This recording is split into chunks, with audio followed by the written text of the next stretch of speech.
निकालोगे। सो उसके लिए आपको ये पता होना चाहिए, इसको हम क्या करेंगे, एक फैक्टर है, उस फैक्टर से उसको मल्टीप्लाई करना पड़ता है। वो फैक्टर है आपका आवेश इक्वल टू E यानी आवेश equal to 16 chi1 minus chi2, फिर उसके बाद में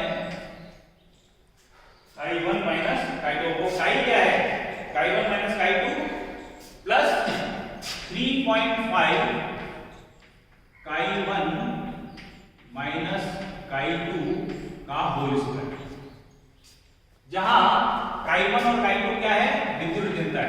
chi1 एवं chi2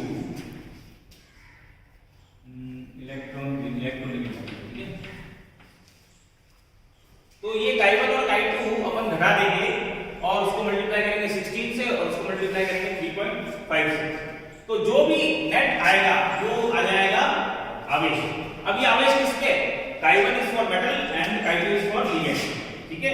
तो लिगेंड के अंदर जो उपस्थित परमाणु है उसकी विद्युत ऋणता क्या है और मेटल की विद्युत ऋणता क्या है। तो जब हम इससे कैलकुलेट करेंगे तो उस पूरे जो संकुल है उसके ऊपर कितना आवेश है हमको पता लग जाएगा।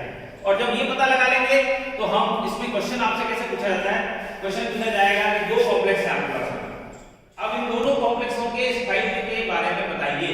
फॉर एग्जांपल यहां पर दे रखा है किताब में, वो है BeH2O बेरिलियम टेट्राएक्वायन, ठीक है, H2O 4 उसके बाद में 2 प्लस, और इसी तरह से है BeH2O 6 ये दो आपको कंपाउंड देंगे, एक में 4 लिगेंड है, एक में 6 लिगेंड है। अब अगर ये दोनों कंपाउंड हैं तो इन दोनों कंपाउंड की आपको क्या निकालनी, स्टेबिलिटी निकालनी। So what about the stability of this end of this. तो हम क्या करेंगे, इस सूत्र के द्वारा इन दोनों संकुलों के ऊपर क्या निकालेंगे, आवेश निकालेंगे। जब आवेश निकालते हैं तो हम पाते हैं कि इसके ऊपर आवेश ज्यादा आता है, जिसके ऊपर 6 लिगेंड है उनके ऊपर आवेश ज्यादा आता है, जिसके ऊपर आवेश ज्यादा आता है वो अनस्टेबल है, जिसके ऊपर आवेश ज्यादा आएगा वो अनस्टेबल है, इसके ऊपर आवेश कम आता है तो ये स्टेबल है। तो अगर हमसे स्टेबिलिटी का कंपैरिजन पूछा जाता है तो हम क्या करेंगे, आवेश निकालेंगे इस फॉर्मूले के द्वारा, जिसके ऊपर आवेश कम आएगा वो स्टेबल होगा, ठीक है। इसी तरह से एल्यूमिनियम का कोई कंपाउंड है, एल्यूमिनियम और उसके बाद में उसके अंदर H2O होल 6 और इसी तरह से एल्यूमिनियम NH3 होल 6 3+, ये दो कंपाउंड है। हेक्सा एक्वा एल्यूमिनियम थर्ड और इसके बाद में हेक्सा अमीन एल्यूमिनियम थर्ड। अगर ये दोनों संकुल है हमारे पास में और ये पूछा जाए आपसे कि इन दोनों में से कौन ज्यादा स्टेबल है, तो विद्युत ऋणता उदासीनता सिद्धांत के द्वारा हम क्या करेंगे, आवेश कैलकुलेट करेंगे। और जब आवेश कैलकुलेट किया जाता है तो हम पाते हैं कि H2O वाला ज्यादा स्टेबल है। क्यों H2O वाला ज्यादा स्टेबल होता है, क्योंकि ऑक्सीजन की विद्युत ऋणता ज्यादा है। जब ऑक्सीजन की विद्युत ऋणता ज्यादा है तो एल्यूमिनियम के उपस्थित नेगेटिव चार्ज को ज्यादा रिमूव करेगा और इसलिए एल्यूमिनियम ज्यादा उदासीन हो जाएगा। नाइट्रोजन की विद्युत ऋणता ऑक्सीजन से कम होती है तो इसलिए जो 6 लिगेंड है वो एल्यूमिनियम के उपस्थित नेगेटिव चार्ज को कम नहीं कर पाते हैं, और जब कम नहीं कर पाएंगे तो वो अनस्टेबल होगा। तो यहां पर ऑक्सीजन की अधिक विद्युत ऋणता के कारण ये वाला जो संकुल है एल्यूमिनियम हेक्सा एक्वायन वो ज्यादा स्टेबल है और अमोनिया वाला ज्यादा स्टेबल नहीं है। तो हम चार्ज कैलकुलेट कर सकते हैं बिकॉज ऑफ दिस फॉर्मूला, और चार्ज से पता लगा सकते हैं कौन ज्यादा स्टेबल है। तो वैलेंस बॉन्ड थ्योरी ने संकुलों के बारे में एक चीज बहुत स्पष्ट कर दी और वो है संकुलों के स्थायित्व के बारे में। तो संकुलों के स्थायित्व को वैलेंस बॉन्ड थ्योरी ने दो तरह से समझाया, पश्चबंधन सिद्धांत और उसके बाद में दूसरा विद्युत ऋणता उदासीनता सिद्धांत। समझ में आ गया दोनों। अब इसमें एक क्वेश्चन और पूछा है, what do you mean by synergic interaction. ये जो साइनर्जिक इंटरेक्शन है तो हिंदी में बोलेंगे पश्चवाही अभिक्रिया, अंतरक्रिया। तो पश्चवाही अंतरक्रिया क्या होती है, नाम सुना कोई? एक नंबर का शॉर्ट क्वेश्चन आएगा, what do you mean by synergic interaction. Synergic interaction का मतलब ये हुआ कि जब दो क्रियाएं एक दूसरे के विपरीत डायरेक्शन में होती है लेकिन उसका जो रिजल्टेंट है वो पॉजिटिव होता है। जब कोई चीज अपोजिट डायरेक्शन में होगी तो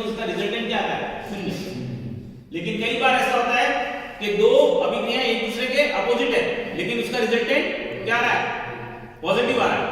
तो पॉजिटिव आ रहा है यानी उसके स्ट्राइक में वृद्धि कर रहा है। तो ऐसी अभिक्रिया है जिसमें क्रिया तो अपोजिट डायरेक्शन में हो रही है, लेकिन उसका जो प्रतिफल है वो स्थायित्व को बढ़ा रहा है ना, वो पॉजिटिव है। कैसे हो रहा है? यहाँ पर देखा, जब अपन पश्च बंधन करते हैं तो पश्च बंधन में क्या होता है? पश्च बंधन के अंदर मेटल और लिगेंड के बीच में जो बॉन्ड बनता है, पहला जो बॉन्ड बनता है वो ये बनता है सिग्मा, और ये किस डायरेक्शन में? लिगेंड टू मेटल है। दूसरा जो बॉन्ड पश्च बंधन के कारण बनता है वो क्या होता है? मेटल टू लिगेंड, सॉरी ये तो सिग्मा और ये हो गया पाई। तो सिग्मा और पाई ये दो तरह के बॉन्ड बनते हैं। अब ये दोनों बॉन्ड आपस में एक दूसरे के विपरीत दिशा में हैं, तो जो विपरीत दिशा में कोई चीज बनती है तो नष्ट हो जाना चाहिए, कोई स्टेबिलिटी आनी चाहिए, लेकिन यहाँ तो क्या हो रहा है? इन दोनों के अपोजिट डायरेक्शन में होते हुए भी ये पॉजिटिव रिजल्ट दे रही है, यानी कॉम्प्लेक्स को के स्थायित्व को बढ़ा रही है। तो ऐसी अभिक्रियाएं जो अपोजिट डायरेक्शन में होती है लेकिन किंतु उनका रिजल्ट पॉजिटिव होता है वो क्या कहलाती है? पश्चवाही अंतर्क्रिया, यानी साइनर्जिक इंटरेक्शन। तो साइनर्जिक इंटरेक्शन समझ में आ गया? छोटा सा है लेकिन आपको ये पता होना चाहिए।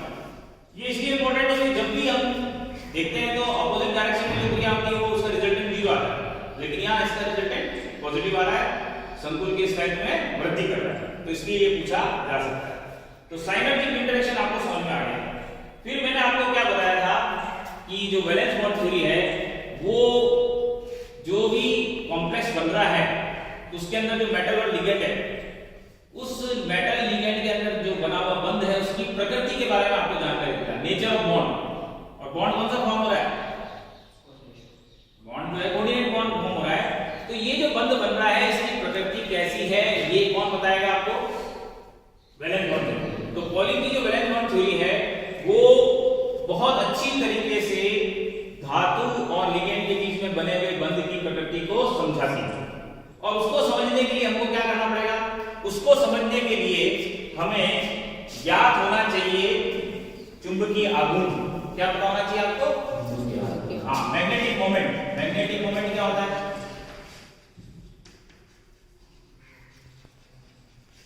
इसको अपन किससे रिप्रेजेंट करते हैं? म्यू से। तो हम क्या करेंगे? म्यू निकालेंगे, और म्यू निकालने के बाद फॉर्मूला क्या है? म्यू निकालने के लिए फॉर्मूला है mu is equals to n plus 2, और इसकी इकाई क्या होती है? Bore magnetron. और n क्या है? n है, n क्या होता है? Number of unpaired electron. तो नंबर ऑफ अनपेयर्ड इलेक्ट्रॉन, तो हमको क्या करना पड़ेगा? We have to determine the magnetic moment. और मैग्नेटिक मोमेंट किसका? पहले निकालेंगे उस संकुल में उपस्थित धातु का। तो धातु का मैग्नेटिक मोमेंट निकालेंगे। फिर हम क्या करेंगे? कॉम्प्लेक्स बना लेंगे। कॉम्प्लेक्स बन गया। कॉम्प्लेक्स बनने के बाद में उस कॉम्प्लेक्स का मैग्नेटिक मोमेंट निकालेंगे। अगर दोनों में कोई अंतर नहीं आता है, यानी धातु का जो म्यू था और जो कॉम्प्लेक्स का म्यू था, दोनों का मैग्नेटिक मोमेंट अगर सेम आता है, इसका मतलब उसके अंदर जो बंध है वो आयनिक प्रकृति का है। तो बंध की प्रकृति कैसी होगी? आयनिक। कब होगी आयनिक बंध की प्रकृति? जब धातु और लिगेंड, धातु और कॉम्प्लेक्स दोनों का चुंबकीय आघूर्ण समान आता। लेकिन अगर ऐसा हो कि हमने धातु का चुंबकीय आघूर्ण निकाला, उसके बाद में संकुल का चुंबकीय आघूर्ण निकाला, अगर चुंबकीय आघूर्ण के मान में कमी आती है, यानी संकुल का जो चुंबकीय आघूर्ण है वो धातु के चुंबकीय आघूर्ण से कम आता है। कम कब आएगा? जब मेटल और लिगेंड आपस में जब जुड़े तो लिगेंड की वजह से धातु के जो अनपेयर्ड इलेक्ट्रॉन वो पेयर्ड हो जाए। तो अनपेयर्ड इलेक्ट्रॉन पेयर्ड हो गए। जब अनपेयर्ड इलेक्ट्रॉन पेयर्ड हो गए तो अयुग्मित इलेक्ट्रॉनों की संख्या कम हो गई।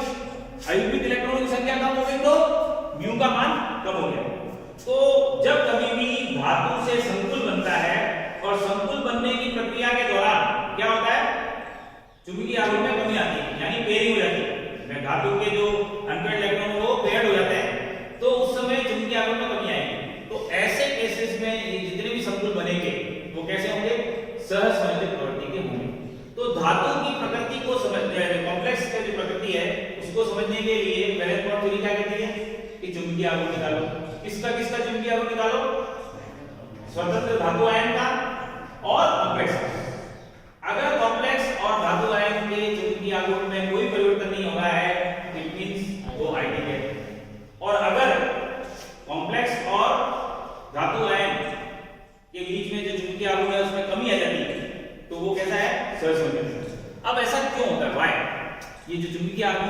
में कमी आ रही है वो किसके कारण आ रही है? पेयरिंग के कारण। तो पेयरिंग क्यों होती है? Why does pairing take place? युग्मन क्यों होता है? युग्मन होता है बिकॉज ऑफ द लिगेंड। अगर लिगेंड प्रबल है तो वो क्या करेगा? मेटल के जो इलेक्ट्रॉन पेयर है उनको पेयर कर देगा। अच्छा, पेयरिंग क्यों होती है? क्या कारण है कि पेयरिंग होती है? क्योंकि पेयरिंग होने से अंतः डी कक्षक खाली हो जाते हैं।